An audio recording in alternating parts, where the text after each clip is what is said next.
Pemirsa, kini kita akan menyimak sejumlah informasi terkini yang menjadi hot news alias berita terpopuler di situs cnbcindonesia.com. Informasi yang pertama, calon Presiden Anies Baswedan kerap mengkritik pembangunan Ibu Kota Negara atau IKN Nusantara.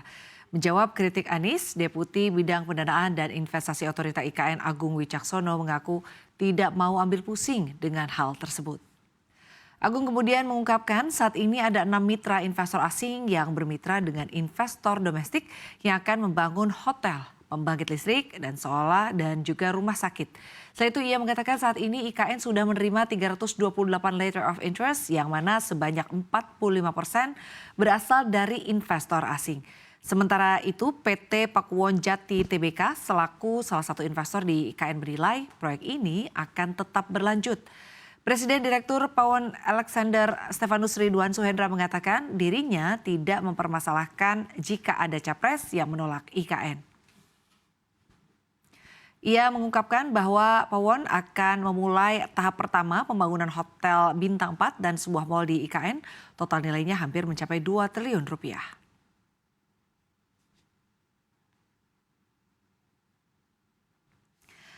Badan Pengatur Hilir Minyak dan Gas Bumi atau BPH Migas buka suara perihal aturan baru yang dikeluarkan pemerintah Provinsi DKI Jakarta mengenai pajak bahan bakar kendaraan bermotor atau PBBKB yang naik menjadi 10% dari sebelumnya hanya 5%.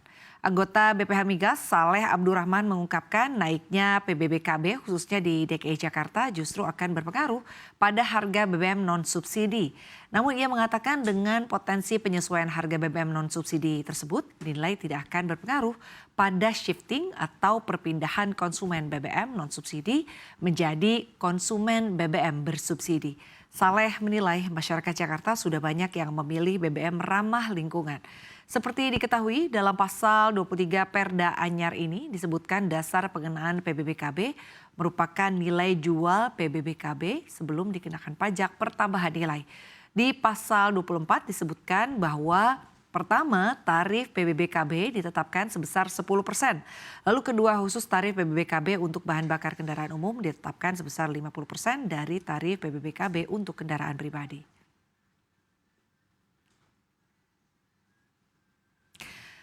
Selanjutnya, Lembaga Antariksa Amerika Serikat National Astronaut and Space Administration atau NASA tengah viral di media sosial karena telah menemukan bukti-bukti potensial matahari akan terbit dari barat. Terbaliknya arah terbit matahari itu kerap diyakini masyarakat sebagai tanda mulainya hari kiamat. Informasi yang viral itu beredar di Facebook dengan menggunakan bahasa Thailand. Menggambarkan NASA telah menyebut matahari akan terbit dari barat disebabkan perputaran bumi ke arah berlawanan. Unggahan foto dan narasi soal matahari terbit dari barat di Facebook tersebut telah dibagikan lebih dari 15.000 kali sejak 14 Januari 2021. NASA pun telah buka suara merespon klaim informasi yang menyebut matahari terbit dari barat itu. Lembaga luar angkasa pemerintah Amerika Serikat ini menyebut tidak pernah mengeluarkan prediksi soal klaim tersebut. Associate Administrator for Communications NASA, Bettina Inclan membenarkan fenomena pembalikan magnet bisa terjadi dan nyata bahkan sejumlah ilmuwan pernah mempelajarinya. Fenomena tersebut terdapat di planet tetangga bumi, Venus yang melakukan rotasi dengan berputar ke belakang.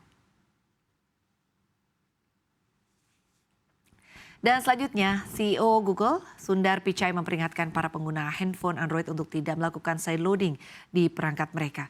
Sideloading sendiri adalah cara di mana pengguna handphone Android bisa menginstal aplikasi dari website atau sumber lainnya. Pembahasan mengenai sideloading sudah lama menjadi kontroversi. Kubu terpecah menjadi dua. Di satu sisi banyak yang menyatakan sideloading memberikan kebebasan dan fleksibilitas bagi pengguna untuk bebas mengakses aplikasi buatan pengembang yang tidak tersedia secara resmi. Namun di sisi yang lain menilai sideloading berisiko mendatangkan bahaya sebab aplikasi yang tersedia di toko aplikasi resmi sudah melalui proses penyaringan sehingga lebih aman. Menariknya, Google yang merupakan pencipta Android sebenarnya turut mengakui bahaya dari sideloading. Meski sideloading beresiko mendatangkan virus bahaya, tetapi mekanisme itu dianggap memberikan kebebasan akses bagi pengguna ke semua aplikasi. Selain itu, sideloading juga mengizinkan pengguna untuk mengakses aplikasi beta yang belum resmi.